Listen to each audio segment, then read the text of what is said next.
ತಾಯಿ ತಂದ ಬೆವರಿನ ಸಿರಿ ಹಂಚಿಕೊಂಡು ತಿನ್ನದೇ ಇದ್ರೆ ಏನ್ ಚಂದವೋ ಹಸಿದಾಗ ಅನ್ನ ದಣಿದಾಗ ನೀರು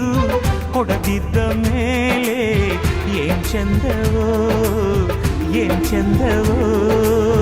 ಭೂಮಿ ತಾಯಿ ತಂದ ಬೆವರಿನ ಸಿರಿ ಹಂಚಿಕೊಂಡು ತಿನ್ನದೇ ಇದ್ರೆ ಏನ್ ಚಂದವೋ